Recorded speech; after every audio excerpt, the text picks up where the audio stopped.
साफ कर देना। तांबे के बर्तन हो उनको अच्छे से साफ कर कर रख देना। कोई भगवान की प्लेट है उसको धोकर रख देना। ये अपन करो, पर इसके साथ में अपना जो कर्म है, हम कोई छोटी सी दुकान खोल कर बैठे हैं, हम कोई व्यापार खोल कर बैठे हैं, हम कोई कार्य कर कर बैठे हैं, हम कोई जॉब कर रहे हैं, नौकरी कर रहे हैं, सर्विस कर रहे हैं, या हम कहीं नौकरी में लगे हुए हैं, वो अपना कर्म हमको करना है।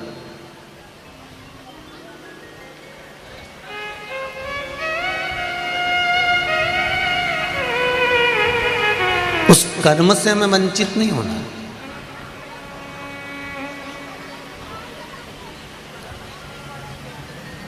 शिव महापुराण की कथा कहती है,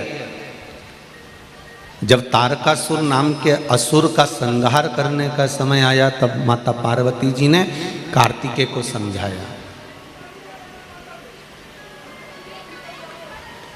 षडानंद कार्तिकेय जी कह रहे थे, माँ, ओ माँ, आप कह रही हो कि इस तारकासुर के हृदय में शिवजी का निवास है, भगवान शंकर विराजमान है, ये सब बक्से बन पड़े हैं। सुनो आके,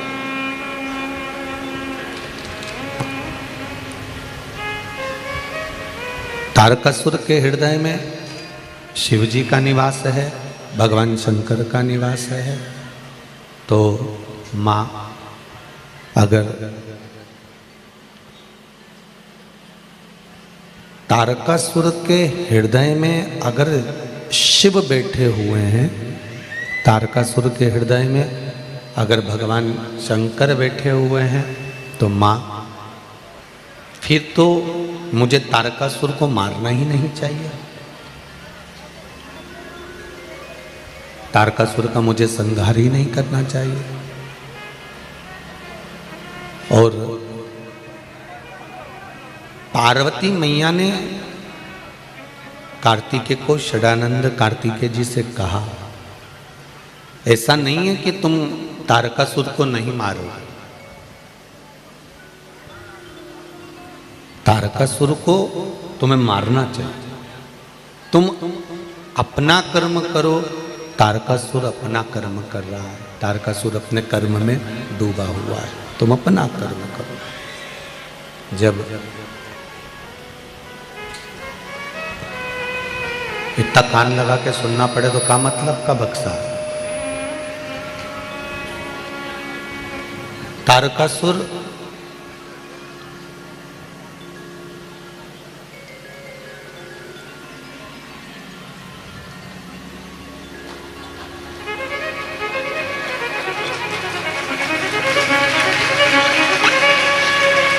राम जी,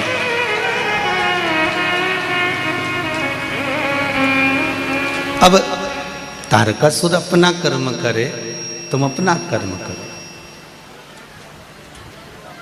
कहा, माँ, अगर शिव भीतर समाया हुआ है, मेरे बाबा भोलेनाथ उसके भीतर समाहित हैं, तो फिर मैं कैसे मारूं उसको।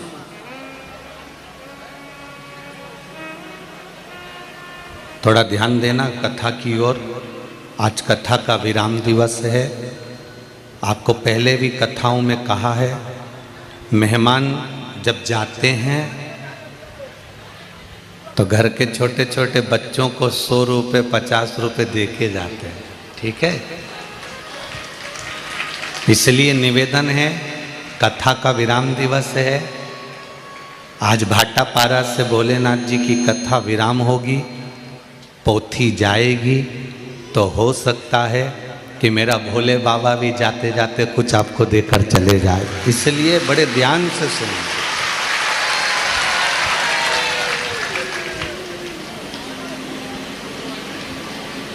मेहमान जाते जाते कुछ देकर जाते हैं, तो मेरा शंकर भी आखिरी के दिन कुछ ना कुछ देकर जरूर जाता है। इसलिए आपने सुना होगा, चाहे भागवत हो, चाहे रामायण हो, चाहे शिव पुराण हो, चाहे गीता जी हो, बीच के दिनों में अगर नहीं गए तो आखिरी के दिन चले जाओ।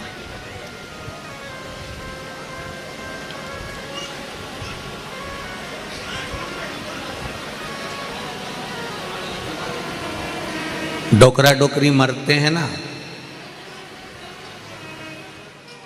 तो जितनी भी रिश्तेदार हैं ना, वो आखिरी में आ ही जाते हैं।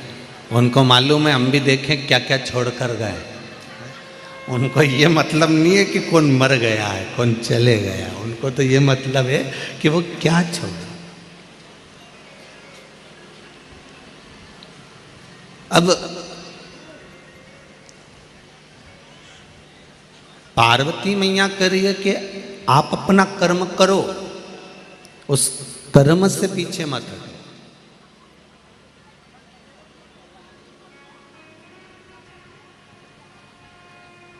छोटे से छोटा काम भी है, बहुत छोटा काम है तो भी हमें करना है।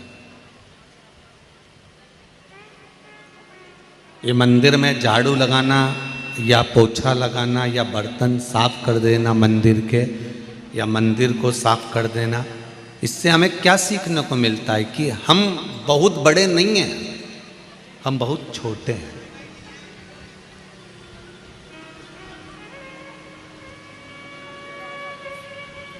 जितने छोटे बनकर जिंदगी को निकालोगे उतने सुखी रहोगे। छोटा व्यक्ति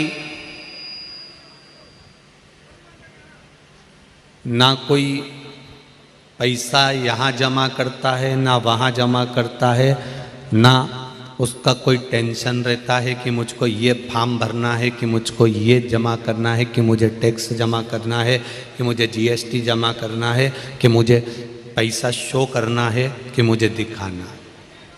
जब वो बढ़ता चला जाता है, कमाता बहुत है, पर उससे पूछा जाए कि तुमने इतनी सारी कमाई करी किसके लिए करी है,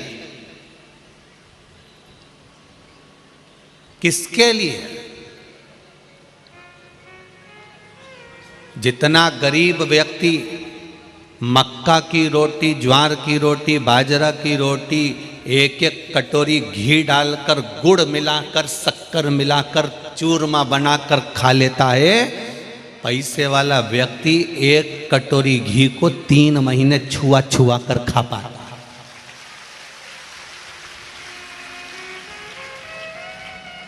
गरीब व्यक्ति एक गिलास चाय भरकर, उसका सवेरे गुड मॉर्निंग ही ऐसा होता है, एक गिलास चाय और बेहतरीन 2 पराठे, वो भी घी में और मक्खन में तरबतर। हरियाणा पंजाब के हों तो मक्खन ही मक्खन में तरबतर। गरीब व्यक्ति एक गिलास चाय भरकर, उसमें भी शक्कर जोरदार, कम शक्कर मक्कर नहीं होना चाहिए हो, और जोरदार बना के, और अदरक और इलायची और लौंग सब कूट कुटा के डाल के गिलास भर के चाय सवेरे की पिए, दोपहर की पिए, 4 बजे फिर पिए, मेहमान आ जाए तो और निपटा दे, और रात को भी सोते सोते और कोई का कह दे कि बच्ची है पियोगे क्या, हो पी ले, और कहीं का पैसे वाले से कह दो हम तो लेमन टी पिए, हम तो लेमन, क्यों? शुगर। अब उससे पूछो तू कमा किसके लिए रहा? ये शुगर हुई कैसे? केवल कमाने के चक्कर में। ये बीपी हुआ कैसे? केवल कमाने के चक्कर में। कमाने में दिन भर रात भर रात की नींद चली गई, दिन का चैन चले गया। कमाना कमाना कमाना कमाना जोड़ने में ना रोटी भा रही है, ना नींद आ रही है, ना प्रेम से खा सक रहा है, ना समय पर। समय है भोजन करने का 10 बजे 11 बजे, तो भोजन कर रहा 2 बजे। इतनी देर जो भूखा रहा है, गैप बना है, इससे शुगर गड़बड़ हो गई, इससे बीपी गड़बड़ हो गया, क्योंकि कमाने में इतना तत्पर हो गया कि तू अपने आप को भूल गया।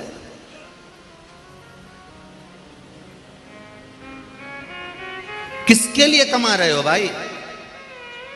हम आपसे निवेदन करना चाहेंगे, अपनी कमाई का ज्यादा नहीं तो थोड़ा, तुम्हें दान नहीं करना, पुण्य नहीं करना, सत्कर्म नहीं करना। हम ये नहीं कहेंगे कि तुम दान कर दो, आप तो अपनी कमाई का आप 1 रुपया भी कहीं दान मत करो, आप तो अपने ऊपर खर्च तो करो। अच्छे से खाओ, अच्छी जिंदगी जियो, फुल एंजॉयमेंट के साथ। पर जब भी मिलेगा मुसद्दी लाल जैसा मिलेगा। प्रॉपर्टी पड़ी है, रेट नहीं बढ़ रहा, वो प्लाट पे किसी ने कब्जा कर लिया, केस लड़ रहे हैं, जबलपुर लगा, यहाँ लगा, वहाँ लगा, सारी दुनिया में रायपुर बिलासपुर हमारे केस चल रहा है, बहुत दिक्कत में जिंदगी चल रही है। और एक गरीब व्यक्ति खाया पिया वो जाए, अपनी जिंदगी अलमस्त रहकर। और जैसे तुम मरोगे ऐसे ही वो मरेगा। तुम मरने के बाद डनलप के गद्दे पे नहीं जाओगे। जो बहुत करोड़पति है वो डनलप के गद्दे पे जाता है क्या? टीवी पे देखना, बहुत सारे अच्छे अच्छे हीरो हीरोइन भी मरे थे, कितने डनलप के गद्दे पे गए थे।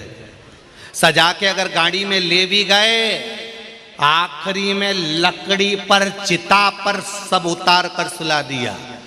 जन्म और मृत्यु एक जैसी होती है, जन्म के समय पर भी कुछ नहीं और मरने पर भी कुछ नहीं। तुम करोड़ों कमा लोगे तो भी डनलप के गद्दे पर नहीं जाओगे। 4 बांस कितने? 4 बांस और 40 कंडे तो कोई भी दे देगा, इससे ज्यादा नहीं लगते। वो तो अब लकड़ी लगने लगी, लकड़ी भी अब ज्यादा लगने लगी। पहले तो मुर्दे को अगर जलाते थे तो वो कंडे पर, गाय के गोबर के कंडे इतने बड़े बड़े लोग अपने दरवाजे पर रख देते थे। और मुर्दे को जब लेकर जाते थे तो पीछे से गाड़ी चलती थी, बैलगाड़ी, उस गाड़ी में दरवाजों पे से कंडे उठा उठा कर गाड़ी में रखते जाते थे। फिर अंतिम संस्कार के लिए जहां चिता लगती थी, कंडे पर उसको सुला दिया जाता। तो 4 बांस 40 कंडे तो कोई भी दे देगा।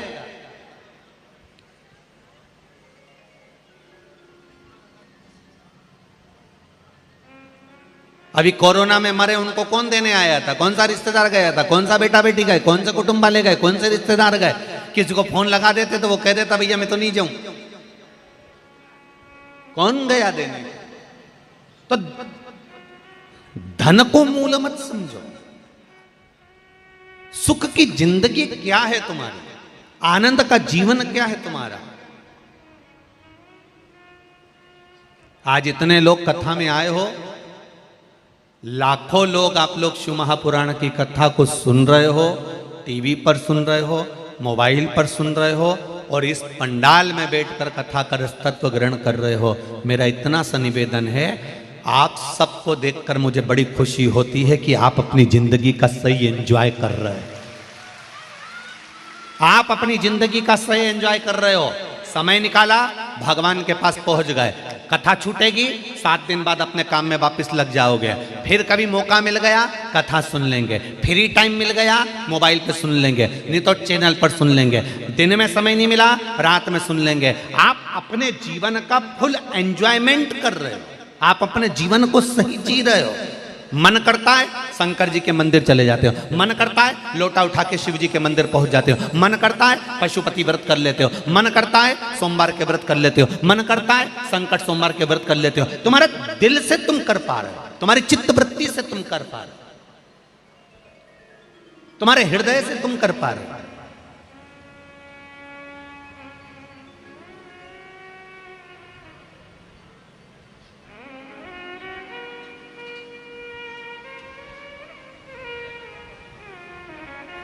सीता जी से रावण ने पूछा था, 4 बार माता सीता से रावण ने पूछा, सीते, हे सीते, मेरी नगरी में कमी क्या है? सोने का राजमहल है, सोने के पर्णकोटे हैं, खाने के लिए तेरे लिए तू बोल किस चीज की कमी है, मैं सब लाके रख देता हूं तेरे आगे। बोल सीते क्या चाहिए तुझको?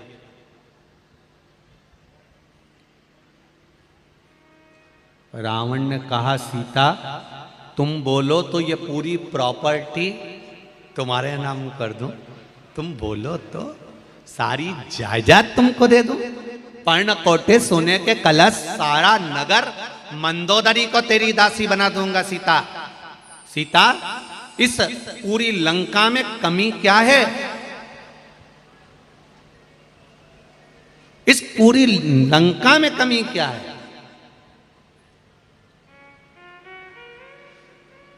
सीता जी कहती हैं यहां एक कमी है। क्या? यहां मेरा राम नहीं है। इस पूरी लंका में एक कमी है, यहां मेरा राम नहीं है। शिव महापुराण की कथा कहती है इस पूरी लंका में ये शरीर लंका से कम नहीं है। जैसे लंका जली थी ऐसे ये भी जलेगा। सीता जी कह रही है इस पूरी लंका में एक कमी है कि राम नहीं है। इस पूरे शरीर में अगर राम नहीं है, शिव नहीं है, कृष्ण नहीं है तो ये लंका किसी काम की नहीं है, आग लग जाए तो। किस काम की ये लंका? इसका महत्व क्या है? ना राम नाम लीनो तूने भरी जवानी में, तू डूब के मर जा रे चुल्लू भर पानी में। कभी कभी सोचने में आता है इतने से चुल्लू के पानी में इतना बड़ा मनुष्य डूब के मरेगा कैसे रे? है? इसको तो अच्छा बढ़िया तालाब चाहिए तब जाके तो डूबेगा, या कुएं में पानी चाहिए तब डूबेगा। पर कहावत लिखने वालों ने लिख दिया तू डूब के मर जा रे चुल्लू भर पानी में। अरे तू तो चुप रहे दीनानाथ, तुम गावरी जी जियो, जरा डूब के मर जा रे। हाँ अब ठीक है। अब उसमें लिखा कि चुल्लू भर पानी में डूब के मर जा। इतना बड़ा मनुष्य चुल्लू भर पानी में कब डूब के मरेगा? तो कहा जो भगवान का भजन नहीं करता, जो मनुष्य शरीर पाने के बाद भी भगवान की भक्ति नहीं करता, जो मनुष्य शरीर पाने के बाद भी भगवान के द्वार नहीं जाता, जो मनुष्य शरीर पाने के बाद भी राम और कृष्ण नाम नहीं गाता, जो मनुष्य शरीर पाने के बाद भी शंकर को एक लोटा जल नहीं चढ़ाता, जो मनुष्य दे पाने के बाद भी कभी सत्संग नहीं करता, मनुष्य मनुष्य नहीं होता, वो कीड़ा होता है। और कीड़ा चुल्लू भर पानी में डूब के मर सकता है। उसका अगला जन्म कीड़े का होता है। अच्छा कीड़े भी वैरायटी के होते हैं, ऐसा नहीं है कि कीड़ों में भी क्वालिटी नहीं होती, होती है। कुत्ता मर गया, उसके पास बदबू आ रही है, तुम लोग मुंह पे कपड़ा बांध के जाना और एक डंडी से हिला के देखना, वहां छोटे छोटे कीड़े पड़े होंगे।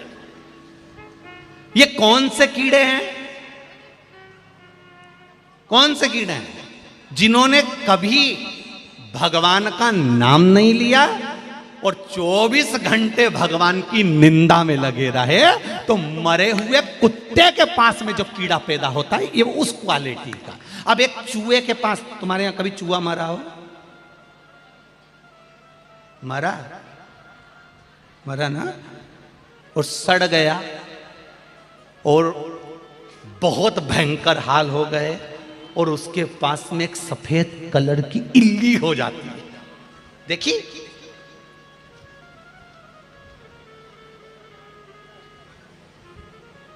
हमारा पुराना घर था, उस घर में टीन का मकान था, 3 कमरे। कभी आप सीहोर आना, हम दिखाएंगे आप, कभी भी है उसे 3 कमरे। उस 3 कमरे में छोटा छोटा कमरा, अब उस कमरे में बहुत सारा सामान पड़ रहा है। अब मिट्टी का मकान, मिट्टी का घर तो ऊंद रहा तो बहुत चूहा। अब कहीं मरीज जाए, मर गया तो बदबू भी घनी आए, और उसी समय मेहमान आ जाए तो बड़े दिक्कत दुख होता है। एक तो मेहमान नहीं आते थे उस समय पर, और आ गए तो बड़ी से सोच में पड़ जाए। तो हमारी अम्मा हमसे कहती चूहा ढूंढो ढूंढो।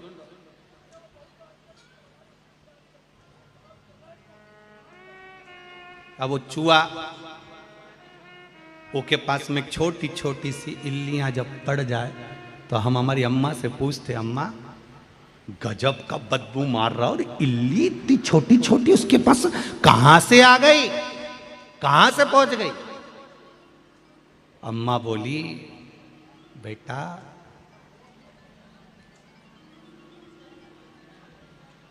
किसी का पैसा कोई ले लेता है ना और चुकाता नहीं है, जब वो मर जाता है ना, चूहा पैसा खा के मर गया, तब जिसका भी पैसा रहता है ना, वो ऐसा इल्ली बन के उसको नोच नोच के खाता है, उसको निकाल निकाल कर खाता है।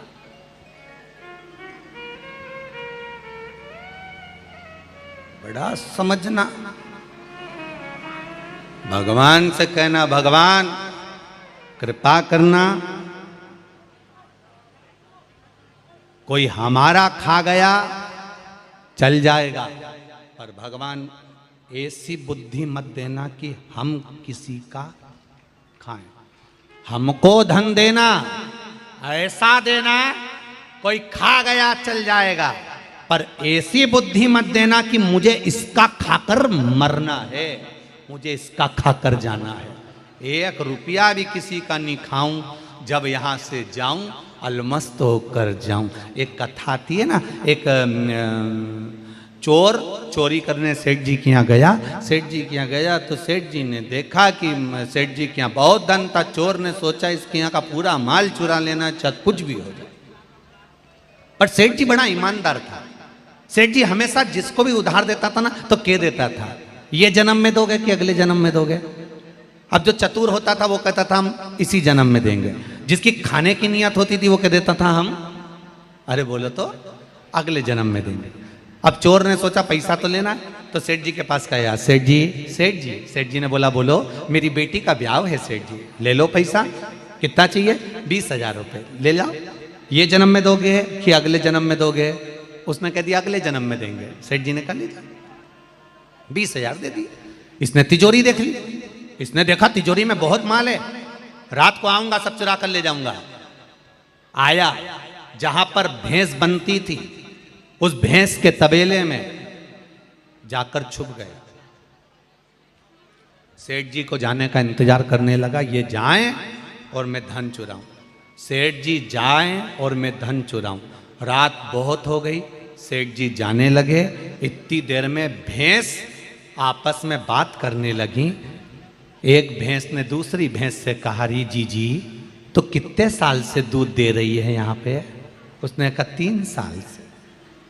एक भैंस ने दूसरी से पूछा, तू कितने साल से दूध दे रही है? मुझे 9 साल हो गए दूध देते देते। एक ने पूछा, तू कितने साल से दे रही है? मेरे को दूध देते 12 साल हो गए। अच्छा, तो अपन सेठ जी के यहां दूध क्यों दे रहे हैं? तो भैंसों ने आपस में बात करते हुए कहा, ये सेठ बड़ा चतुर है, उधार देता है तो पूछता है ये जन्म में दोगे कि अगले जन्म में दोगे। जो इस जन्म में देकर नहीं गया वो अगले जन्म में हमारी जैसी भैंस बन जाता है और निचोड़ निचोड़ के देना पड़ता है, निचोड़ निचोड़। इसलिए हम भैंस बनकर दूध दे रही हैं। जी हो, तुमसे भी निवेदन है। और जितने भाई कथा सुन रहे हैं, भगवान से कहना हमको इतना झोली भर कर देना कि लोग हमारा खा भी लें तो हमें चिंता नहीं रहे, पर हम किसी का नहीं खाए, नहीं तो अगला जन्म भैंस का लेके निचोड़ निचोड़ के देना पड़े। कई मतलब नीचे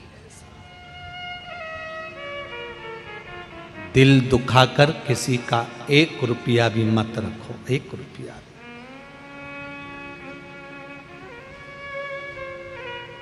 सुखी नहीं हो सकते, आनंद की लहर नहीं आ सकती, खुश नहीं हो सकते। जितनी मस्ती की जिंदगी आज जी रहे हो ना, ऐसी जिंदगी नहीं जी सकते। बहुत प्रसन्नता का जीवन है अपना।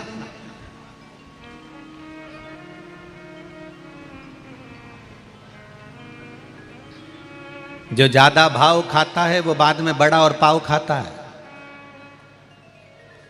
इसलिए ना भाव खाओ, नहीं तो बाद में बड़ा और पाव खाओ। क्या मतलब? खुश जिंदगी जियो, अलमस्त होकर जीवन जियो। श्रावण के महीने का चौथा सोमवार की कथा है, आज विराम की कथा है। इस कथा से जितने लोग आस्था चैनल पर, जितने लोग फेसबुक यूट्यूब पर सुन रहे हैं, जितने लोग इस भाटापारा की भूमि पर सुन रहे हैं, अपनी जिंदगी को मस्त जीने का प्रयास करो, एकदम अलमस्त। और लंका सुनी मत रखो राम के बिना, शरीर सुना मत रखो भगवान के बिना।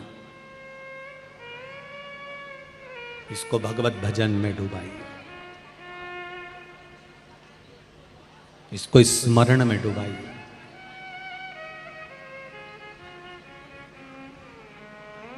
एक पत्र आया है, उस पत्र में इन्होंने लिखा है कि सर्वप्रथम अपनी कृतज्ञता उस नारी शक्ति के प्रति व्यक्त करता हूं जिन्होंने इस कथा को अपने हृदय में उतारा और अपने पति से कहकर यह कथा करवाई, उसको धन्यवाद। पत्र लिखा,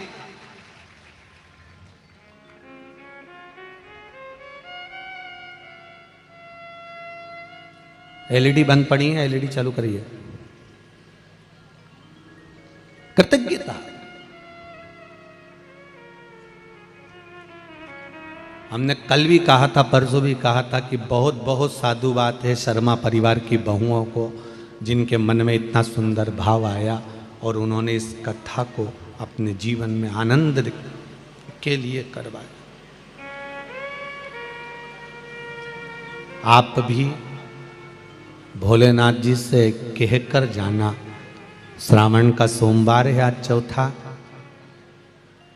भगवान से प्रार्थना कर कर जाना, बाबा खुशियों से ऐसी झोली भर देना, ऐसी संपदा देना, ऐसा धन देना कि जिंदगी में एक बार हम भी शिव महापुराण की कथा जरूर करवाएं, ऐसी कृपा कर दे।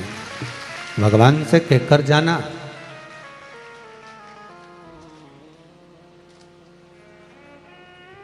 कई लोगों की ढेर फैक्ट्रियां होती हैं,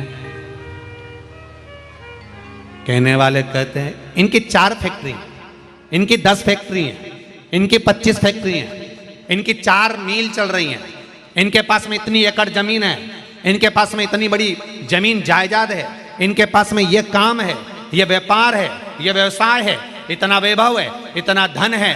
हम उनसे कहना चाहेंगे धन और वैभव तब सुंदर लगता है जब उस धन वैभव के साथ में भगवान का भजन होता रहे, कीर्तन होता रहे तो अच्छा लगता। इतना वैभव तो एक वैश्या भी जोड़ लेती है, उसके पास में कौन सा कमी रहती है धन की? उसके पास में किस चीज की कमी है? वो चुटकी बजाए तो उसके जितने भी चाहने वाले हैं दौड़ कर आकर बोल दे कि इसको मार दो तो उसको मार दे, वो चुटकी बजाए, अटैचियां भर भर कर लोग धन लेकर जाए। वेश्या के पास में किस चीज की कमी है? वो अपनी सुंदरता का जलवा फैलाए तो धन एकत्रित हो जाए। तो तुम्हारी फैक्ट्री, तुम्हारी जायदाद, तुम्हारी संपदा, तुम्हारी दौलत, तुम्हारी जमीन जायदाद, तुम्हारी फैक्ट्रियां शोभावान जब तक नहीं है, जब तक कि उसमें भजन नहीं है। उसकी शोभा तब होगी जब आप अपनी जिंदगी का कुछ समय परमात्मा को देना प्रारंभ करोगे, एक लोटा जल चढ़ाना प्रारंभ करोगे, भगवत भजन चालू करोगे। एलईडी चालू करिए, पीछे की एलईडी चालू नहीं है, हो रही है, हो रही है। शंकर कृपा करो,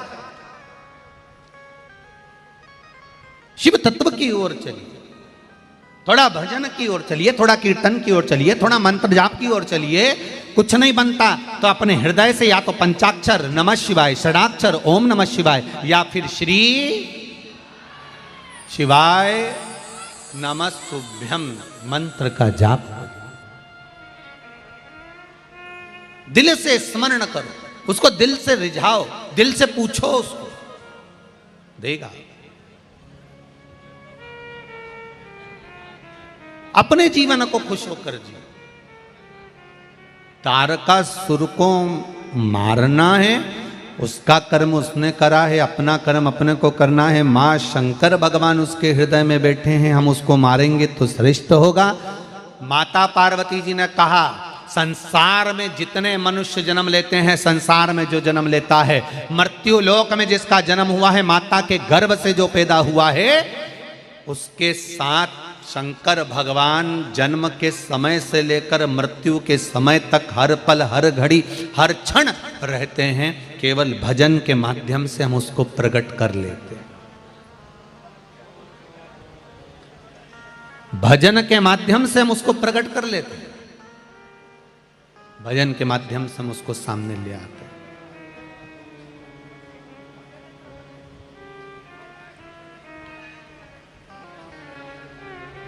देखो, चाय की पत्ती का डब्बा है तुम्हारे घर में, शक्कर का, शक्कर के डब्बे में कितनी बड़ी चम्मच डाल देते हैं लोग। आपके घर के डब्बे में डली है छोटी सी चम्मच। अब वो चम्मच अंदर घुस गई, चाय की पत्ती के डब्बे में अंदर चली गई। अब उस चम्मच को तुम्हें निकालना है तो तुम उसमें हाथ थोड़ी ना डालोगे, उस डब्बे को थोड़ा सा ऐसा ऐसा उछालोगे, चम्मच निकल के बाहर आ जाएगी। बाहर आई, तुमने निकाली पत्ती, डाल दी, चाय डाल दी, शक्कर डाल दी, चम्मच नीचे दब गई है। उसको निकालने के लिए डब्बे को थोड़ा सा उछालिए, अंदर हाथ डालने की जरूरत नहीं है। डब्बा उछलेगा, चम्मच बाहर आ जाएगी। शिव महापुराण की कथा भी वही कहती है कि परमात्मा हर संसार में जन्म लेने वाले व्यक्ति के अंदर मेरा भोलेनाथ, मेरा शंकर प्रवेश करा हुआ है, अंदर बैठा हुआ है। रामकृष्ण अंदर बैठा हुआ है, मेरा परमात्मा अंदर बैठा हुआ है। उस परमात्मा को अगर पाना है तो कहीं दिल से भजन में आनंद के साथ थोड़ा सा नाच लेते हैं तो परमात्मा निकल कर बाहर आ जाता है। थोड़ा उछके और बाहर, चम्मच बाहर, परमात्मा निकल कर बाहर आ जाता है कि सम्मुख आ गया, सामने प्रकट हो।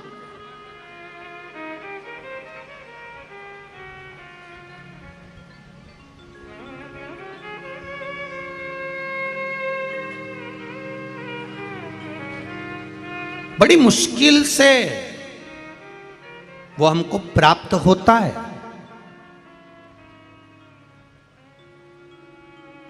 ₹5 के 4 रिंग, ₹5 के 4 रिंग। पहले नवरात्रि में मेला लगता था, जब हम छोटे छोटे थे।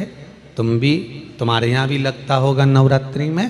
एक तखत लगता था, तखत पे साबुन, पाउडर का डब्बा, लिपस्टिक, चूड़ी, नहाने का साबुन, कपड़ा धोने का साबुन, पाउडर का डब्बा, इसे दूर दूर रख देते हैं।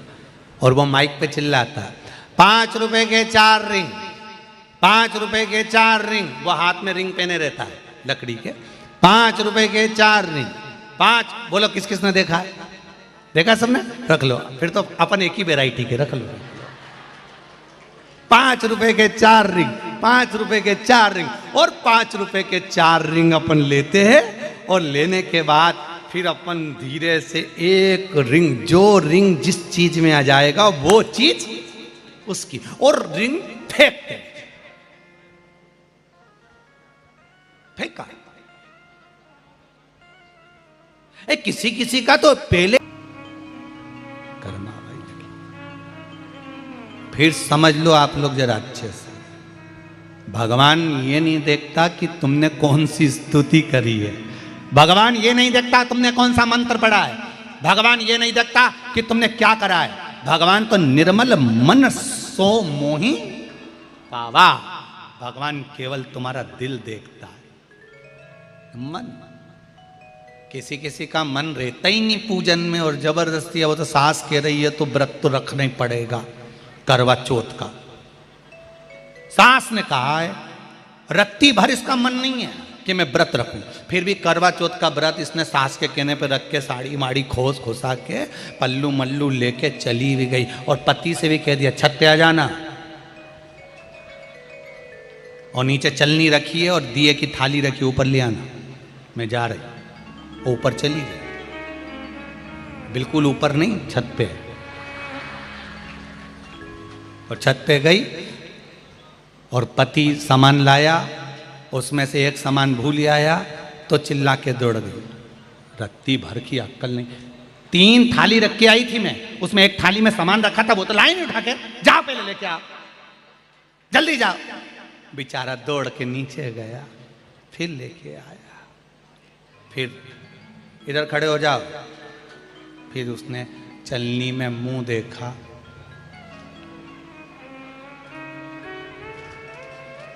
फिर इसके पांव पड़े, इसने इसके पांव पड़े, पति ने चंद्र देवता के पांव पड़े। इसको परमानेंट ऐसी क्यों नहीं कर देता? फिक्स जैसी है इसको ऐसी बना देना तू परमानेंट। जब भी बोलती है, हम लेके आए थे जब शादी करने गए थे, सारे रिश्तेदारों ने कहा था फोटो देखो बिल्कुल सीधी है, एकदम सीधी, बिल्कुल नहीं बोलती, इतनी बढ़िया है, इतनी बढ़िया है। गुरुजी को भी फोटो दिखाया था, गुरुजी ने देखते से कहा था अच्छी रहेगी, ग्रह अच्छा है। गुरुजी ने कहा था ग्रह अच्छा है, गुरुजी ने ये थोड़ी ना कहा था कि गला अच्छा है। गुरुजी को ही नहीं मालूम था कि इतना जोरदार गला लेके पैदा हुई है। दादा सोए जा घर में, पांव पसारे बा घर में, यहां से चिल्लाती है तो उस घर में आवाज जाती है। सवेरे 6 बजे बहुओं की आवाज आप प्रत्येक घर में सुन सकते हो। 7 बजे उठ जा। बेचारा छोरा सुबह से उठता है, मुंडा मुंडा, नहा लिया, वो बेचारा नहा के आया, कपड़े पहन ले, ऐसी अल्लाह है जैसे बिजली कड़क रही हो। सवेरे से छोरा तैयार होएगा, टिफिन लग जाएगा। उस बीच में सासुओं से निवेदन है, तुम बिल्कुल मत बोलना, चादर डाल के पड़ी नीचे, पर बोल मत। ये अपने छोरा को मारे, कूटे, पीटे कैसे भी, और बिस्ता, अभी तक तुम्हें टिफिन नहीं रखा, ले टिफिन रख। और टिफिन रख के, और इतनी देर में ऑटो आने वाला, गाड़ी आने वाली, जल्दी जूता पहन, जूता पहन। और जूता पिना पुनू के कन्ना पट्टी जो दोच के, और ऑटो में बिठाया। तब अंदर आई, कमरा में जाके 2 मिनट से फिर लेट। और सासुओं से निवेदन है, ये कमरा में जाके लेटे और अपन फिर उठ जाओ, और भगवान से जाके प्रार्थना करो, अम्बे तू है जगदम्बे काली जय।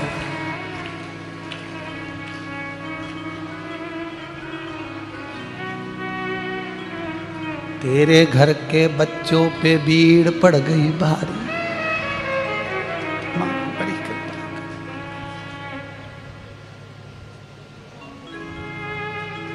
अच्छा, पति भी नहीं कह सकता इनसे कि थोड़ा धीरे से बोला कर, इतना बोल देनी, तुम कर लो, तुम उठ जाओ, जाओ तुम करो, खुद से तो खुद बनता नहीं। चले माँ, जाओ, तुम्हारी मम्मी ने चाय बना दी होगी, लेके आओ।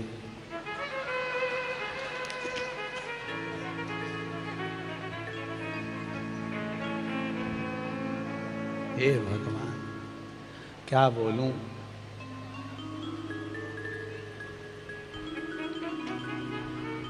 करो भगवान। भगवान को रिझाने के लिए दिखावा नहीं चाहिए भाई। कोई कहे तुम संत बन जाओ, कोई कहे तुम साधु बन जाओ, कोई कहे तुम त्यागी बन जाओ, कोई कहे तुम वैरागी बन जाओ, कोई कहे तुम गंगा के घाट पर बैठ जाओ, कोई कहे तुम नर्मदा के घाट पर बैठ जाओ, कोई कहे तुम अपना घर छोड़ दो। हाथ जोड़कर बोलना, मैं कहीं नहीं छोड़ूं, मैं तो यहीं छाती पे मूंग दलूंगा और श्री शिवाय नमस्तुभ्यम कहूंगा। सबसे बड़ा आश्रम है गृहस्थाश्रम। घर में रहो, दिखावा कर कर मत रहो, किसी का दिल मत दुखाओ, किसी का मन मत दुखाओ, और अपनी जिंदगी मस्त होकर जियो। आग लगे बस्ती में, अपन रहो मस्ती में, क्या किसको रोइए, चादर तान के सोइए, अपने कोई मतलब नहीं किसी, अपन अपनी मस्ती में रहो। साधु बन जाओ, काय को बन जाओ, संत बन जाओ, काय को बन जाओ। भगवान ने मनुष्य की देह दी है, भजन करेंगे।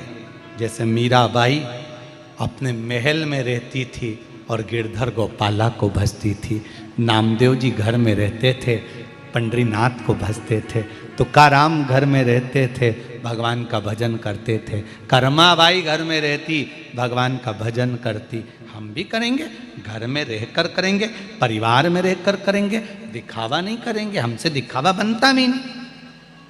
दिखावे से परमात्मा कभी प्रकट नहीं हुआ, प्रेम से प्रकट हुआ।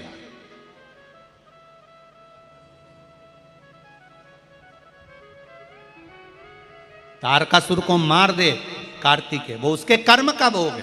परमात्मा सबके भीतर है, उसको प्रकट करना है, उसको प्रकट करना है। जब कार्तिकेय जी ने तारकासुर का संहार करा, तारकासुर का संहार करा तो तारकासुर के 3 बेटे तारकाक्ष, विदुम्माली और कमलाक्ष, इन तीनों ने तप करा, वर मांगा। भगवान शंकर पशुपति नाथ बने और इन तीनों का संहार किया।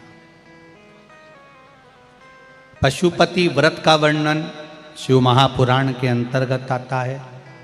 पशुपात्य अस्त्र का वर्णन शिव महापुराण के अंतर्गत आता है। पशुपति व्रत का विधान शिव महापुराण के अंतर्गत आता है।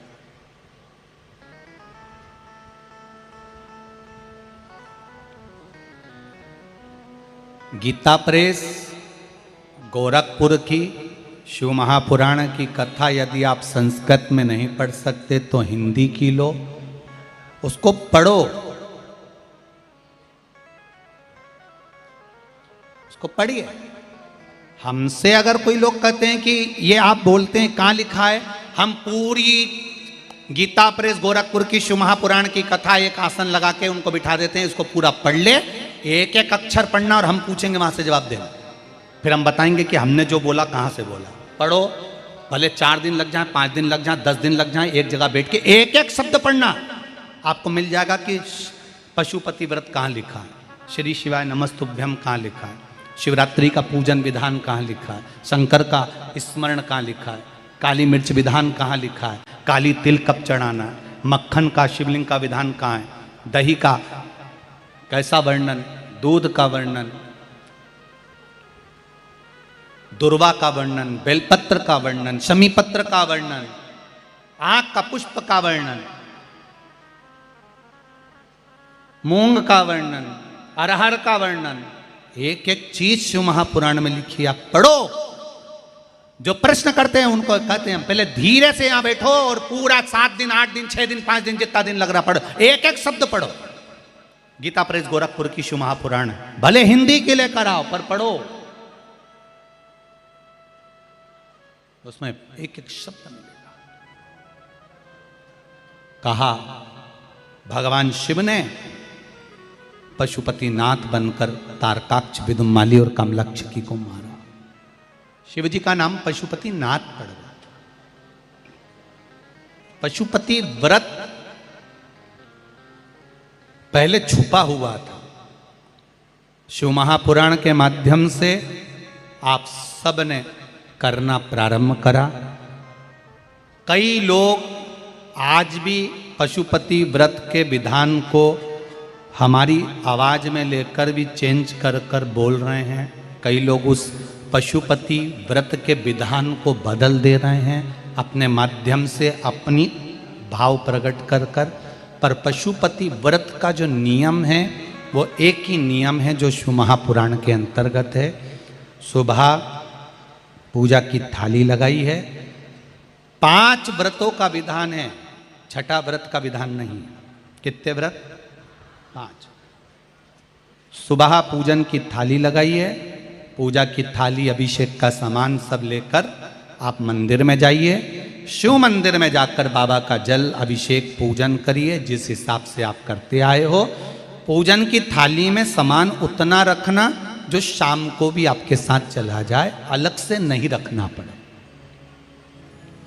अलग से केवल शाम को दिए रखो, जल रख लो थोड़ा सा, और बाकी का जो मिष्ठान आप तैयार करोगे बस वो, बाकी का चंदन अबीर गुलाल ये सब सुबह की थाली का रखिए, थोड़ा फल जो भी रखना। सुबह पूजन करो बाबा का, निवेदन करो, घर आ जाओ, थाली को ढक कर रख दीजिए। शाम को जब जाओ कोई प्रसाद उतना ही बनाओ जितना भगवान के लिए बना रही हो। ये नहीं कि खीर ज़्यादा बना ली तो आधी हम यहाँ ले जाएं और आधी घर के लिए छोड़ दें, नहीं, उतना ही बनाओ जितना भगवान के लिए जाएगा, जिसमें से 3 हिस्से होंगे। एक पात्र में भरकर ले जाओ, दोने ले जाओ, कटोरी ले जाओ, प्लेट ले जाओ, जो तुम्हारी मर्जी पड़े, कागज ले जाओ, जो तुम्हारा मन पड़े वो ले जाओ। 6 दिए लेकर जाओ, बाबा के मंदिर में जाकर पूजन अर्चना करो। शाम को अभिषेक नहीं करना है, केवल छींटा देना है।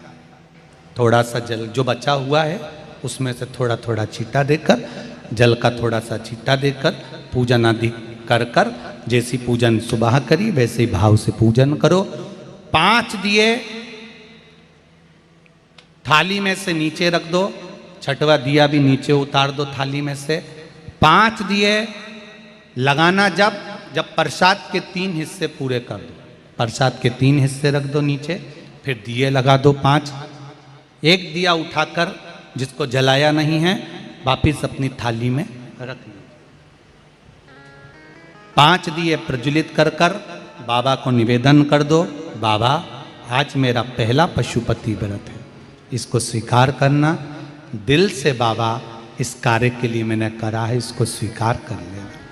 बहुत सुना बाबा पशुपति व्रत में कर रही हूँ, मैं भी पूर्व में ना जाने कितनी योनियाँ ली होंगी, कौन सा मैंने बेकार कर्म करा होगा जो आज मुझे दुख भोगना पड़ रहा। इस दुख को आप मिटा सकते हो क्योंकि आपका नाम पशुपति नाथ है, आप इसको मिटाइए। विनय करो, बाबा से विनती करो। एक दिया, एक प्रसाद का हिस्सा थाली में लेकर आ जाओ, बाबा को निवेदन कर कर, बाकी का वहाँ छोड़कर एक दिया एक प्रसाद का हिस्सा लेकर आ जाए। एक दिया एक प्रसाद का हिस्सा लाए, घर के अंदर प्रवेश करते समय सीधे हाथ की ओर बैठकर अपने घर की ओर मुख कर कर सीधे हाथ की ओर उस दिए को घर के बाहर प्रज्वलित कर दो। भगवान से विनती करो, भोलेनाथ आप मेरे घर में प्रवेश कर कर मेरा कार्य सिद्ध करें। बाबा को निवेदन कर कर अंदर जाइए। भोजन करने से पहले जो मीठा है एक हिस्सा प्रसाद का है, उसको खा लीजिए। उस हिस्से में से किसी को नहीं देना, चाहे घर में बच्चे हों चाहे बड़े हों, उस प्रसाद का हिस्सा केवल तुमको खाना। पहले प्रसाद खाइए, उसके बाद में फिर भोजन करिए। एक समय फलाहार कर सकते हो, दूसरे समय भोजन कर सकते हो। इसमें जरूरी नहीं कि आपको मीठा ही खाना है। शाम का जो प्रसाद बनेगा वो मीठे का ही भोग लगेगा। सुबेरे आप आराम से नमकीन का भी फलाहार कर सकते हो, मीठे का भी फलाहार कर सकते हो। फलाहार के लिए कोई मना नहीं है, फलाहार आप कैसा भी कर सकते हो। पर भोजन जब करोगे, अन्न जब खाओगे, जब पहले भगवान का प्रसाद पा लो। 4 पशुपति व्रत पूर्ण हो, बीच में अगर कहीं रजस्वला धर्म आ गया, आपको पूजन नहीं करना है, घर में कोई सूतक सावड़ आ गया या कोई व्रत फंस गया, एकादशी आ गई या कोई व्रत आ गया, तीज आ गई, चतुर्थी आ गई, जिसका आप व्रत करते हुए आए हो, तो पशुपति व्रत उस दिन मत करो, फिर अगले सोमवार कर लेना। 3 हो गए, एक रह गया बीच का, उसको अगले में करो, वो चौथे में गिनती में आ जाएगा। 5वां छूट गया, कोई बात नहीं, 1 महीने बाद तो होगा, 8 दिन बाद तो होगा, 15 दिन बाद तो होगा, फिर उसको गिन लो, 5वां हो जाएगा। महाराज ऐसे 5वां व्रत जब आए, 5वें व्रत के दिन शाम को जब पूजन करने जाओ, एक श्रीफल, कुछ रुपए, 11 रुपए आदि जो भी है, नारियल पर रखकर बाबा को विनय कर कर, बाबा आज मेरा पशुपति व्रत पूर्ण हो रहा है, आपकी कृपा हो, मेरी झोली भरना बाबा, विनती करो। और वो श्रीफल रुपया रखकर 5 दिए लगाकर, 1 दिया वापिस लेकर, 1 हिस्सा प्रसाद का लाकर देहली पर अपने वही दिया लगाकर अंदर प्रवेश कर कर भोजन ग्रहण करो। बाबा को निवेदन कर लो। पशुपति व्रत का कोई उद्यापन नहीं है, पशुपति व्रत का एक ही उद्यापन है, जो श्रीफल और 11 रुपये आपने मंदिर में रखे हैं, वो उद्यापन के भाव से रखे हैं, भगवान को नमन कर कर रखे हैं। ये पशुपति व्रत। अब दुनिया के लोग इसको पशुपति व्रत को कहीं इतनी बत्ती लगा दो तो इतनी बत्ती का दिया लगाओ तो ऐसा करो तो गलत। उसका नियम जो है वो एक ही है, उस नियम के अलावा कोई नहीं। आप प्रेम से करो, स्नेह से करो, उसको दिल से रिझाओ, मन से रिझाओ। शंभो शरणे पड़ी मांगू घड़ी रे घड़ी, दुख काटो दया करी निदर्शन। आप दिल से उसका स्मरण, ये पशुपति व्रत है। एक व्रत करने के बाद अगला जब व्रत करो तो थोड़ा रुक कर करना, एक साथ लगे लगाए व्रत ना करिएगा, थोड़ा रुक कर करिए, इंतजार करो 3 महीने का कि बाबा मेरी ऊपर कृपा जरूर करेगा। दिल से करा है तो वो दिल से देगा, झोली भर कर देगा, ये निश्चित है। उसका व्रत फल देता है। करना जरूरी नहीं है कि व्रत माताएं करेंगी, पुरुष कर सकता है, बच्चे कर सकते हैं, बूढ़े कर सकते हैं, बड़े कर सकते हैं, बेटा बेटी कर सकते हैं, नवयुवक बच्चे कर सकते हैं, पर दिल से करो उस पशुपति व्रत। कोई आपका दूसरा व्रत फंस गया है तो पशुपति व्रत को छोड़ दो। उस दिन आपका जो व्रत है, एकादशी हो, चतुर्थी हो, तीज हो, छठ हो, उसको कर लो। नवरात्रे फंस गए, नवरात्रे कर लो, उसके बाद कर लेना पशुपति। जितने व्रत रह जाए उस व्रत को बाद में। महाराज शिव कृपा, व्रत एक ही मंदिर में करना। जिस मंदिर में पहला व्रत करा है उसी मंदिर में 5 व्रत करना। ये नहीं कि हम मायके में 2 व्रत करके आ गए और तीसरा व्रत हमने ससुराल में कर लिया। नहीं, 2 व्रत करके मायके से आ गई हो तो 3 व्रत भी मायके जाके ही करना। अगली बार ऐसे जाना कि सोमवार बीच में फंस जाए और तुम 1 व्रत करके आ जाओ। मायके में अगर व्रत कर रही हो तो अपनी पूजन का सामान अपने ही रुपए का होना चाहिए, मायके के पैसे का नहीं चाहिए। कुंवारी होती और तुम मायके के सामान से पूजन करती, अगर कुंवारी होती तो तुम्हारा वो पूजन लगता। पर विवाह होने के बाद, गोत्र बदलने के बाद आप अपना पूजन का धन अपना खर्च करें। हम तो यहां तक कहते हैं, मंदिर में भी अगर लोटा भरा हुआ रखा है, मंदिर में बाल्टी भरी रखी है, आप पहले अपना कुछ रुपया दान पेटी में डालकर फिर आप उस लोटे का प्रयोग करो। पीपल के पेड़ के नीचे पूजन करने गए, आंवले के पेड़ के नीचे पूजन करने गए, बड़ के पेड़ के नीचे पूजन करने गए, किसी की लगी लगाई थाली मिल गई, सामान मिल गया, उसके सामान में से आप मत चढ़ाइए। आपके पास जो सामग्री है आप उससे पूजन करें। अपने पड़ोसी से 1 रुपया भी मांग कर भगवान को मत दीजिए। जिस भगवान को देते हो उस भगवान को बुरा लगता है कि मेरे सामने खड़ी होकर हाथ पड़ोसी के आगे फैला रही है, तुम मुझसे मांग, मैं तुझे झोली भर कर दूं। कई माताओं की आदत रहती, मंदिर में दर्शन करने जाती हैं, देना जी 10 रुपए देना, अभी वहां पर दे दूंगी, मेरा पर्स अंदर रखा है गाड़ी में, मैं तुझे दे दूंगी। गाड़ी में रखा है ना, मत ले, दूसरी बार आना, दूसरी बार चढ़ा देना। भगवान से कह दे, भगवान मैं नहीं चढ़ा पाया, तो कृपा करेगा, वापिस दर्शन देने बुलाएगा, तब मैं चढ़ा दूंगा। हम आपसे भी कहते हैं, जो दान करने वाले हैं कुबेरेश्वर महादेव के लिए, मंदिर के लिए या धर्मशाला बनाने में जो लोग निर्माण में दे रहे हैं, उनसे भी निवेदन है, आप कमरे में नाम आप लिखा रहे हो कि 1 कमरा हम बनवाएंगे धर्मशाला में, पर आप किसी से मांगकर मत बनवाना। आप भोलेनाथ जी से कहकर जाना कि मैंने कमरे के निर्माण का घोषणा करवाई है, मेरी झोली में 6 महीने में 8 महीने में इतना धन दे देना कि मैं वहां जाकर 1 कमरे का पैसा खुद जमा कर आऊं, ऐसी कृपा कर देना। नाम मैंने लिखाया है, तेरे बल पर लिखाया, कमरे का नाम मैंने नहीं लिखाया, तेरे बल पर लिखाया है कि तू देगा तब मैं पैसे जमा करने जाऊंगा। आजीवन भोजन भंडारे के जमा कर रही हूं, तेरे बल पर कर रही हूं, तू दे, मांग कर नहीं। किसी से 1 रुपया मांग कर ना तो पोथी पर चढ़ाओ, ना आरती में चढ़ाओ, ना कहीं दान में दो। वो दे तब दो। पहले शंकर जी का गुणगान तो करो, और अगर वो तुमको दे दे तब तुम कहना कि अब मेरा मन करता है कि मैं 50 रुपये, 100 रुपये, 5 रुपये, 2 रुपये, 1 रुपये मैं सत्कर्म में लगाऊं, क्योंकि अब मेरे बाबा ने मेरा हाथ पकड़ लिया है, अब मुझे देना चालू कर दिया, तब लगेगा दान का आना। जरूरी नहीं। तारकासुर के प्राण छूटे, तारकासुर के 3 पुत्रों के प्राण छूटे। शिव महापुराण की कथा कहती है, शंकर भगवान की पुत्री अशोक सुंदरी, जिसका विवाह राजा नहुष के साथ में पक्का कर दिया गया था, और राजा नहुष के साथ पक्का कर दिया, ये पूरे देवताओं को मालूम पड़ गया कि भगवान शंकर की पुत्री अशोक सुंदरी का विवाह राजा नहुष के साथ पक्का किया गया। राजा नहुष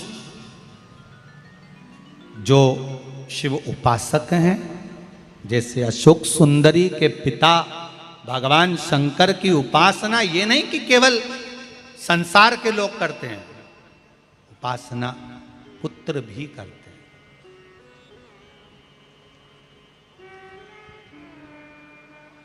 आज के जो बच्चे हैं, इनको शंकर भगवान के बच्चों से सीख लेना चाहिए। आज के बेटे ससुराल वाले आते हैं, आज के बेटे सास ससुर आते हैं, तो लड़कों के मुंह पर स्माइल आ जाता है, इतने खुश होकर बात करते हैं, और अपने बूढ़े माँ बाप से जब भी बात करेंगे तो चिढ़कर बात करते हैं। तुम्हारे ससुराल वालों से तुमने इतनी प्रसन्नता से बात करी, तो माँ बाप से बात करने में क्या दिक्कत है? क्यों? किस लिए?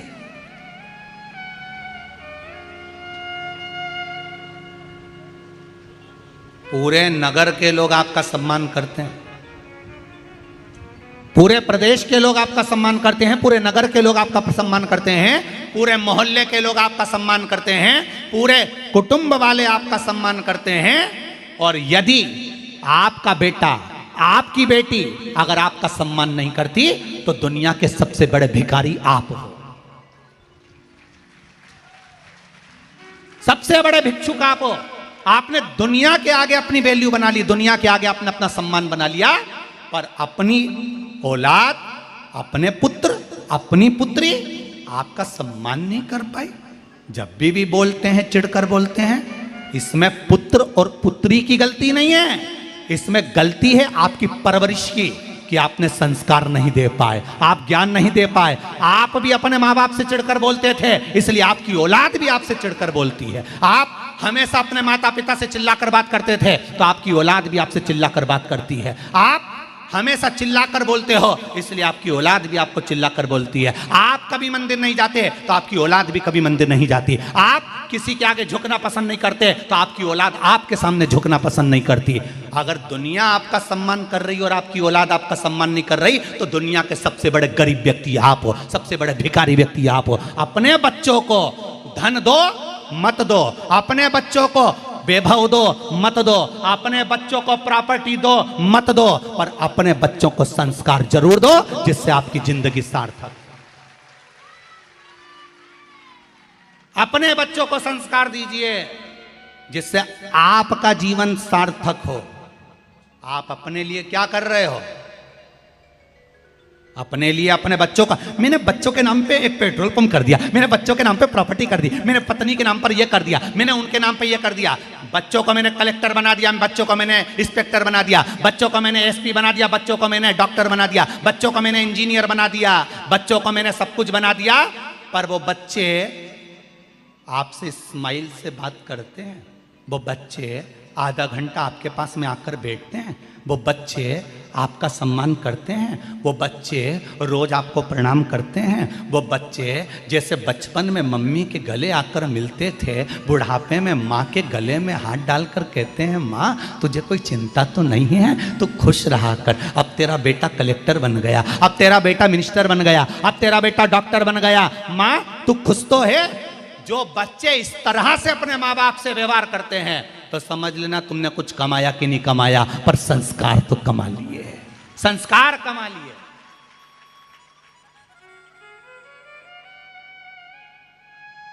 वो संस्कार बच्चों में होना जरूरी है। क्या दे रहे हो अपने बच्चों को? प्रॉपर्टी? क्या दे रहे हो बच्चों को? गाड़ी? क्या दे रहे हो बच्चों को? बैंक का बैलेंस? किस काम का? बैंक का बैलेंस तो बेटा एक दिन अगर कंप्यूटर पे बैठ गया और एक दिन में डब्बा लगा दिया शेयर मार्केट से सब गोल, एक दिन कहीं किसी को अपना कोड बता दिया और उस कोड वाले ने बैंक में से डायरेक्ट निकाल लिया, काय का बैलेंस बचा? तुम अपने बच्चे को एक दिन गाड़ी लेकर गया, एक्सीडेंट हो गया, गाड़ी का नाश हो गया, जो मकान मिला था वो कर्जे में डूब गया, क्या दे रहे हो बच्चों को? केवल मकान, जमीन, जायदाद और गाड़ी और बंगला। बच्चों को दीजिए संस्कार कि बेटा जिंदगी में याद रखना, किसी से कर्जा मत लेना, शान से जिंदगी जीना और भगवान का भजन कर कर आगे बढ़ना। हाथ जोड़ना तो परमात्मा के जोड़ना, किसी के मत जोड़ना। ये संस्कार जब बच्चों को दे दिया, बच्चा निहाल हो गया। इसलिए करें अपने बच्चों के हाथ में एक लोटा जल पकड़ाओ और कहो मंदिर तक जा। संस्कार दोगे, जिसके बच्चे मंदिर जाना चालू कर देते हैं, उसके घर के माँ बाप कभी वृद्धाश्रम में नहीं रहते हैं, घर में रहते हैं। तो वृद्धाश्रम में नहीं रहेंगे। ये जितने वृद्धाश्रम भरे पड़े हैं तुम्हारे रायपुर में, बिलासपुर में और भी बड़ी बड़ी जगह, भिलाई, दुर्ग में जरा जाके तो क्या इनके वृद्धाश्रम में उनके बच्चों का माँ जो बूढ़े पड़े हैं उसमें, उनसे पूछो तुम्हारा बच्चा क्या है, वो कहेगा इंजीनियर है, कोई कहेगा मेरा बच्चा पढ़ा लिखा, मैंने अपने 4 बच्चों को बहुत पढ़ाया। कोई से मिलो तो एक बार वृद्धाश्रम में जाकर। किसी ठेले चलाने वाले का माँ बाप कभी वृद्धाश्रम में नहीं मिलते हैं, किसी गांव के व्यक्ति के माँ बाप कभी वृद्धाश्रम में नहीं मिलते हैं, हमेशा पढ़े लिखे व्यक्ति के ही मिलते हैं। क्यों? क्योंकि तुमने सब कुछ दिया पर संस्कार नहीं दिया। सब कुछ दिया, संस्कार नहीं दे पाए। अगर वो दे देते ना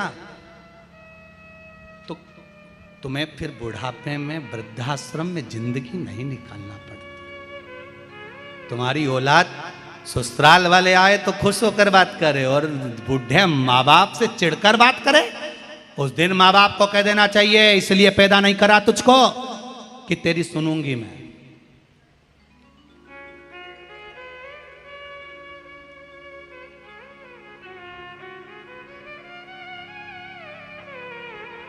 इसलिए पैदा नहीं करा।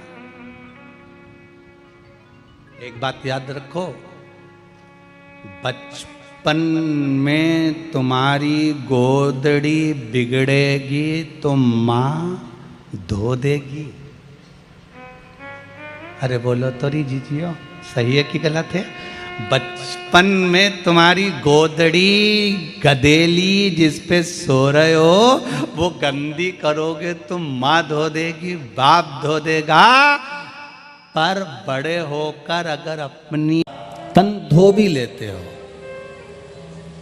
पर आज तक ऐसी कोई दुकान नहीं मिली जहां पर मन को धोने का साबुन मिलता हो, जहां से हम साबुन खरीद लाएं और अपने मन को धो।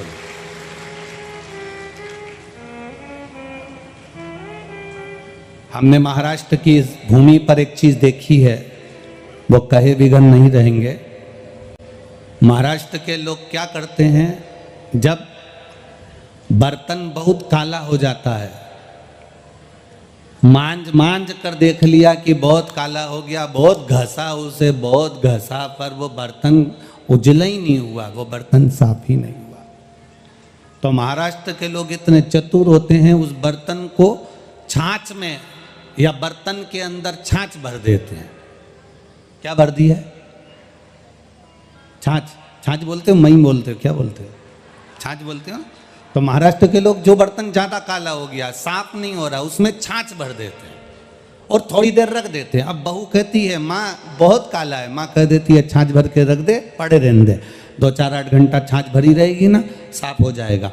अब बर्तन जब साफ नहीं होता तो उसको छाछ में डुबो दिया जाता है, उसके अंदर छाछ भर दी जाती है। महाराष्ट्र के लोग, महाराष्ट्र के ही नहीं कई जगह पर हमने देखा, जो बर्तन साफ ना हो, जो बर्तन साफ नहीं हो रहा हो, उस बर्तन में लोग छाछ भर देते हैं, उस बर्तन में छाछ भर दिया। अब छाछ भर दिया तो बर्तन को मांजने की जरूरत नहीं है, बस छाछ भरी रहने दो, भरी रहने दो, भरी रहने दो। एक दिन, पूरा दिन, 24 घंटे, 8 घंटे, 10 घंटे तक जब वो छाछ भरी रहेगी तो वो छाछ बर्तन को अपने आप साफ कर देगी। छाछ में खटास होती है, जिस खटास से बर्तन साफ हो जाता है, वो बर्तन एकदम क्लीन हो जाता है। बस हमें भी महाराष्ट्र की भूमि से यह सीखना है, जो बर्तन साफ ना हो उसको छाछ में डुबो के रख दो। उसी तरह अगर हमारा मन संसार में कहीं ना लग रहा हो, अर्थात हम कामी, लोभी, वासनावान, अहंकारी, तृष्णावान, ना जाने कितना कितना बर्तन गंदा हो गया, तो इस बर्तन को भी, इस शरीर को भी, इस मन को भी भगवान के भजन रूपी छाछ में डुबो के रख दो, बर्तन साफ हो जाएगा। तन धोने का साबुन मिल सकता है,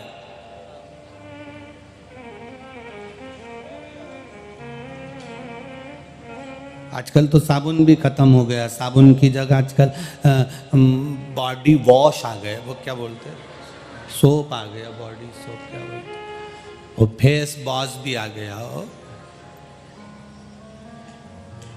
इतना लोगों ने प्रोग्रेस करी, इतनी तुकतान लगाई, इतनी तुकतान लगाई, इतनी प्रोग्रेस कर ली कि साबुन भी पकड़ना नहीं पड़ेगा, केवल होटल में जाके यूं दबाओ, यूं निकले, लगाई पोता, नहा के बाहर। और चलो तो चलो, हैदराबाद कथा करने गए थे, वहां तो बाल्टी भी नहीं धरी उनने, ना डब्बा धरा।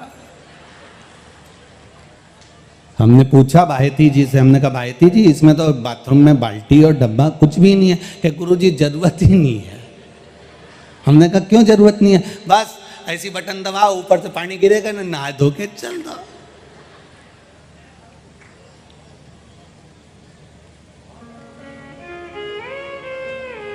इतनी प्रोग्रेस करी,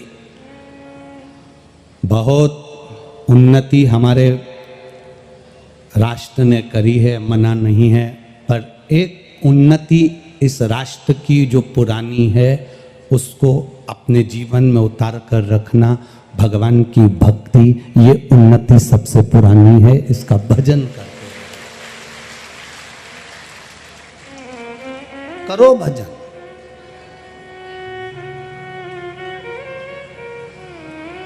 स्कूल में आपको कमाने का तरीका सिखाया जाएगा।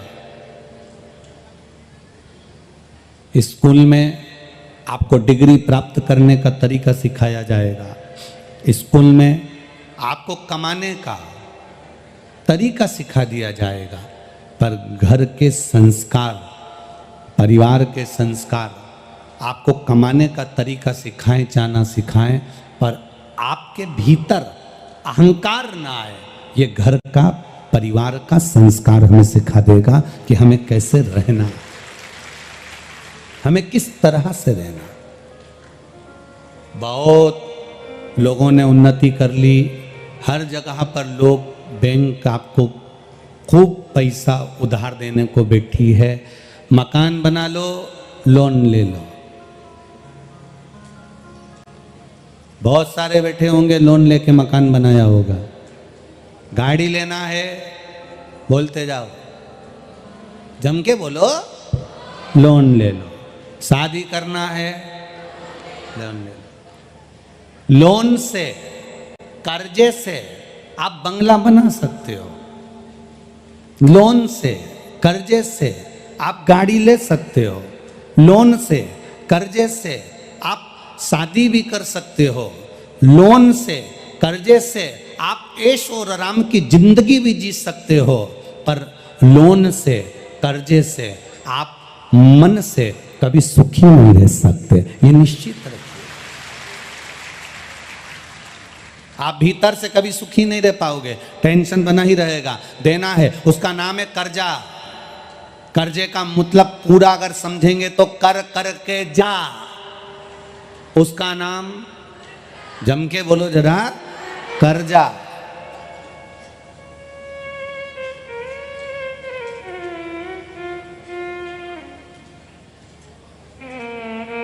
एक मुंबई में, पूना में, दिल्ली में फ्लैट लिया, एक फ्लैट लिया और उसका कर्जा चुका चुका के खुद आखिरी में अर्थी पे लेट गया। उसी का नाम है फ्लैट, अंत में जाके लेट। पूरी जिंदगी कर्जा चुकाता रहा, पूरी जिंदगी।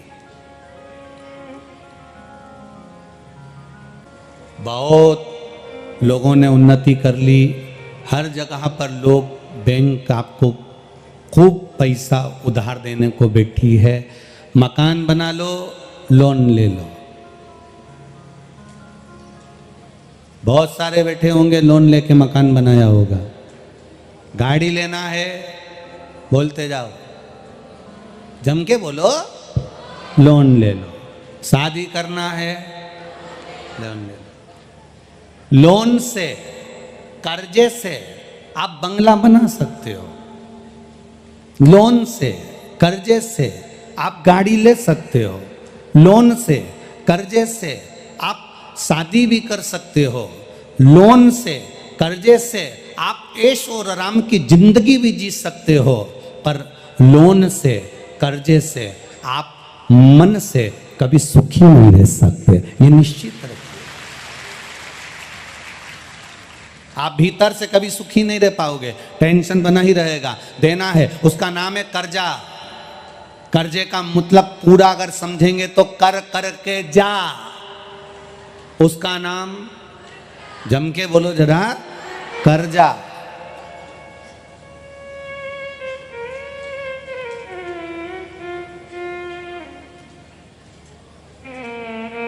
एक मुंबई में, पूना में, दिल्ली में फ्लैट लिया, एक फ्लैट लिया और उसका कर्जा चुका चुका के खुद आखिरी में अर्थी पे लेट गया।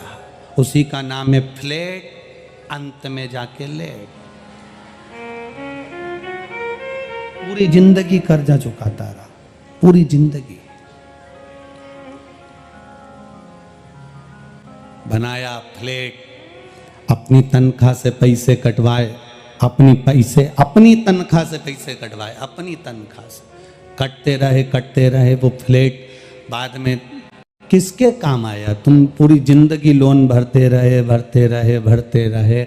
ना पत्नी ने वो कर्जा चुकाया, ना बच्चों ने कर्जा चुकाया। पूरी जिंदगी तुमने कर्जा चुकाया, सुख से दो रोटी नहीं खा पाए। इसलिए शिव महापुराण की कथा कहती है, जितना कमा रहे हो उसमें से थोड़ा सा बचत कर अपना भरण पोषण सही तरीके से करो। मत कहीं दान करो, कहीं मत दो, कम से कम अपने ऊपर खर्च करो और अपनी जिंदगी सही जीने का प्रयास करो।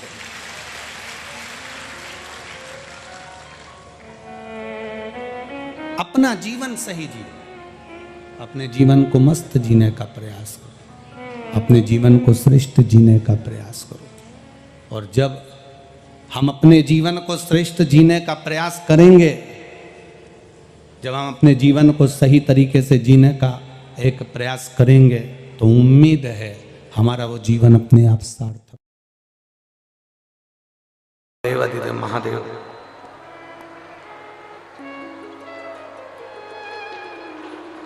पत्र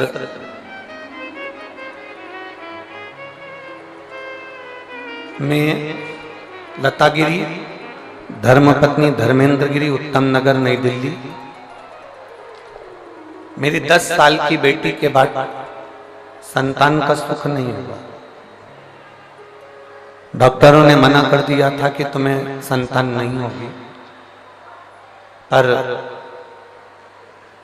आपकी कथा टीवी के माध्यम से सुनी। आपने कहा था, पंडाल में बैठकर जो मांगा जाता है वो बाबा देता जरूर है। उसी समय पर आपका 2022 का रुद्राक्ष महोत्सव हो रहा था, हम उसमें चले गए और हमने वहां पर कंकर शंकर की पूजन करी, एक रुद्राक्ष लिया। वहां से आने के बाद हमने सफेद आंकड़े की जड़ का प्रयोग किया, पशुपतिनाथ का व्रत किया, एक व्रत करने पर हमें उसका फल नहीं मिला, हो सकता है हमारी पूजन में कोई कमी रह गई हो। फिर हमने दूसरी बार व्रत किया और जैसा जैसा आपने व्रत में बताया था वो हमने किया। आज बाबा की कृपा, दुनिया के लोग ताना मारते थे कि 10 साल की बेटी हो गई, अब क्या संतान होगी, क्या औलाद होगी। मेरे गर्भ से क्या मुझे बेटा नहीं हो सकता, पुत्र नहीं हो सकता? गुरुदेव आपने कहा है कोई व्रत करो, आराधना करो, पर बाबा के भरोसे करो। और बाबा कभी भी खाली नहीं रखता, देता है तो छप्पर फाड़ कर देता है। और मेरे बाबा ने ऐसी कृपा कर दी गुरुदेव, मैंने 4 बार सफेद आंकड़े की जड़ का प्रयोग करा, 4 बार प्रयोग करने पर भी मेरा गर्भ नहीं ठहरा। पर आपके वचन कभी झूठे नहीं हो सकते, इसलिए मैंने 5वीं बार फिर जड़ बांधी।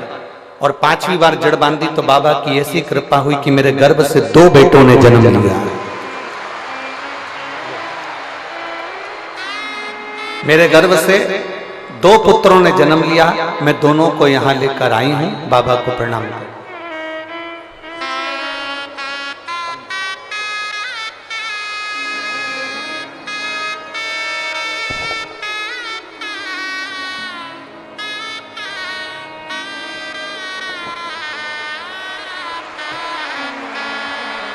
एक बार दोनों के लिए बहुत बहुत साधुता। शंभु शरण पड़ी मांगू घड़ी रे घड़ी, दुख काटो दया करी दर्शन आपो। शंभु शरण पड़ी मांगो घड़ी रे घड़ी, दुख काटो दया करी दर्शन आपको। शिव कृपा।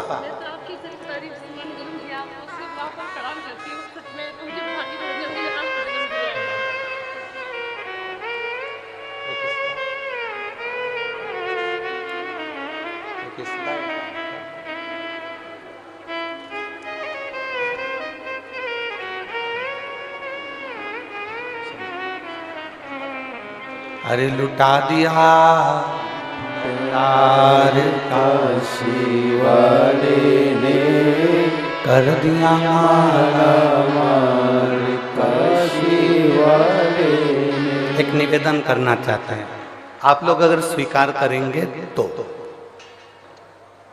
15 से 20 मिनट कथा रोकी गई लाइट की प्रॉब्लम के कारण।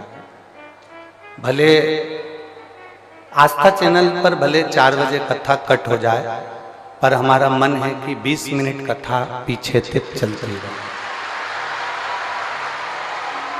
आप लोगों का अगर मन होगा तो अपन इस कथा को अपना समय कवर करेंगे। जो हमको बाबा ने जो समय दिया है उसको हम पूरा आप तक पहुंचाएं, ये प्रयास करेंगे। 4 बजे कथा अगर आस्था चैनल पर कट हो जाती है तो हमारे YouTube चैनल पर, हमारे Facebook चैनल पर ये कथा चलती रहेगी 20 मिनट पीछे तक, ठीक है। अगर मान लो कथा टीवी पर देखने वालों की कट हो जाए तो वह YouTube चैनल, Facebook पर भी देख सकते हैं। आस्था चैनल वालों से भी निवेदन है, जितना ज्यादा दिखा सकते हो प्रयास करिएगा। शिव तत्व है, भगवान शंकर की परम आनंदता। मेरी जीजियों, जैसे घर की खिड़की मजबूत होती है, घर का दरवाजा मजबूत होता है। खिड़की क्यों मजबूत रखी कि कोई अंदर प्रवेश ना करे। दरवाजा क्यों मजबूत रखा कि कोई अंदर प्रवेश ना करे।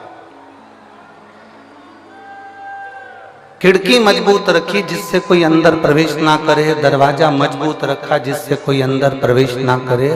उसी तरह शिव महापुराण की कथा कहती है, कथा सुन सुनकर अपने मन और दिल को भी इतना मजबूत कर लो कि शंकर की निंदा तुम्हारे कानों में प्रवेश ना करे। निष्फलता तुम्हारे भीतर ना है। तुम हार नहीं सकते कभी जिंदगी में। ये कभी विचार न करिएगा कि मैं बहुत थक चुका हूं, मैं बहुत हार चुका हूं, मैं बहुत कमजोर हो चुका हूं, मैं बहुत परेशान हो चुका हूं ना। निष्फलता तुम्हारे भीतर प्रवेश नहीं। अगर शंकर की कथा आप सुन रहे हो ना, शिव महापुराण की कथा यदि आप श्रवण कर रहे हो, तो भीतर से इतने मजबूत हो जाना कि तुम्हारे अंदर कोई ये विकार ना आए कि मैं अब कुछ नहीं कर सकता, मैं आगे नहीं बढ़ सकता, या मुझे इतना बड़ा रोग हो गया, बीमारी हो गई, अब मैं ठीक नहीं हो सकता। यदि तुम्हारी दृढ़ता पक्की है, तुम्हारा भरोसा पक्का है, तो ऐसी कोई नौकरी नहीं है जो तुम्हें नहीं मिल सकती है, और ऐसी कोई बीमारी नहीं जिसे तुम हरा नहीं सकते।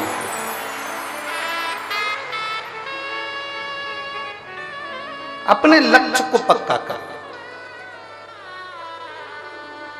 अपने विश्वास को पक्का कर।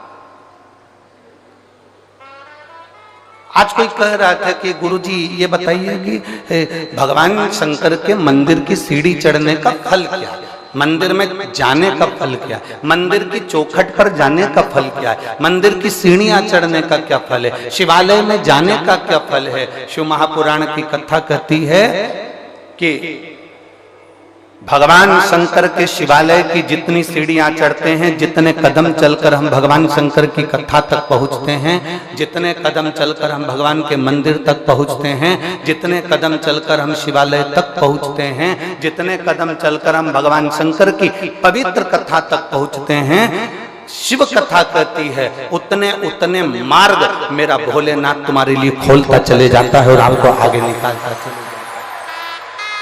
बोल बम का नारा है सारी समस्या का हल। आपकी भक्ति के बल को आप बढ़ाइए, आप अपने विश्वास को दृढ़ बनाइए। एक मां बैठी है जिसको ताने दे देकर लोगों ने मार दिया। तेरी शादी को 1 साल हो गया, 2 साल हो गया, 3 साल हो गया, 4 साल हो गया, 5 साल हो गया, 6 साल हो गया, 7 साल, 8 साल, 9 साल, 10 साल, 11 साल, 12 साल, 13 साल, 14 साल, 15 साल, 16 साल, 17 साल तेरी शादी को हो गए। 17 वर्ष तक भी उसके घर में औलाद नहीं हुई। तब आखिरी में एक कोई ने मोबाइल पर, व्हाट्सएप पर कोई ने, ये कहीं जा रही थी और बस की सीट के पास में कोई मोबाइल पर कथा देख रहा था, तो इसने कहा भैया ये किसकी कथा है? उसने कहा ये शिव पुराण की कथा है, हम सुनते हैं। जब हमने मोबाइल पर सुनी, चाहे टीवी पर सुनी, भगवान ने हमारी सुनी। तो क्या मेरे घर में 17-18 साल हो गए, औलाद नहीं है, तो क्या मुझे भगवान औलाद दे देगा? तो उसने कहा अगर तू टीवी के सामने आसन लगाकर बैठकर दिल से कथा सुनेगी तो 18 क्या 20 साल बाद भी औलाद हो जाएगी, पक्का है।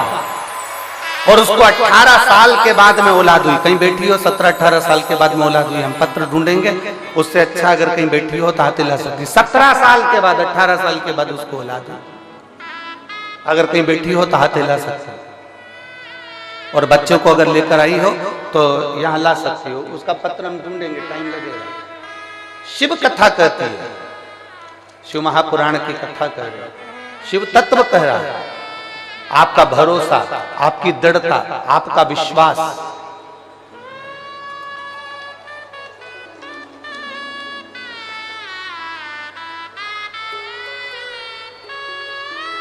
पूनम ग्राम बेरी जिला महेंद्रगढ़ की रहने वाली हूं। कहीं बैठी हैं, हाथ हिला सकती हैं। पूनम ग्राम बेरी जिला महेंद्रगढ़ की रहने वाली। मेरी शादी को 17 साल निकल गए थे पर संतान का सुख नहीं था। बस में कहीं जा रही थी और जाते जाते कोई के मोबाइल पर आपकी कथा सुनी और उसने कह दिया कि कथा आसन लगाकर सुनना, मेरा बाबा तेरी झोली भर देगा। बाबा की मैं क्या गुणगान करूं। और ऐसी कृपा भोलेनाथ ने कर दी कि मेरे मामा की बेटी ने भी मुझे उस कथा के बारे में बताया और मैंने कथा सुनना प्रारंभ करी। और बाबा की कृपा से 2-3 महीने तो मैंने सफेद आंकड़े की जड़ का प्रयोग करा, नहीं हुआ। 4 महीने करा, 5 महीने करा, मैंने भी पीछा नहीं छोड़ा, क्योंकि आप कहते हो ना कि भगवान को पकड़ कर रखना, अगर तुम्हारी भक्ति पक्की है तो वो देगा जरूर। 9 महीने तक मैं सफेद आंकड़े की जड़ का प्रयोग करती रही, तब मेरा गर्भ ठहरा और बाबा की कृपा से 17 साल के बाद मुझे पुत्र रत्न की प्राप्ति हुई, मुझे बेटा हुआ है 17 साल के। कहीं बैठी हो तो हाथ हिला सकते हैं।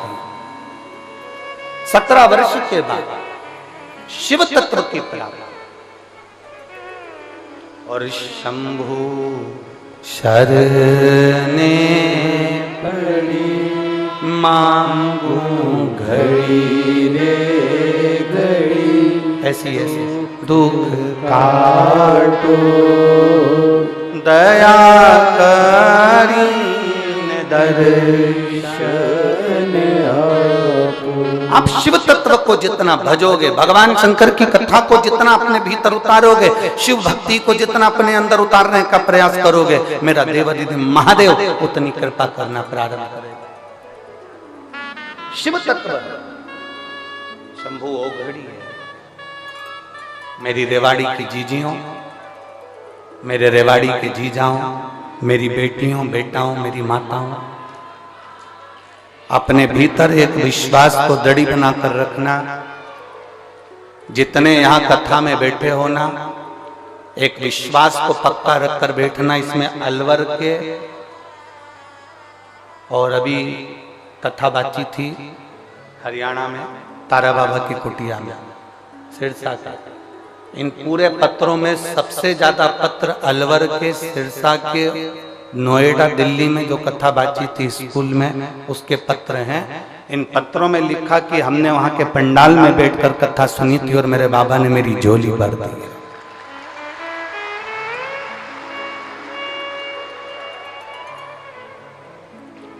कितना विश्वास लेकर लोग कथा में आते होंगे।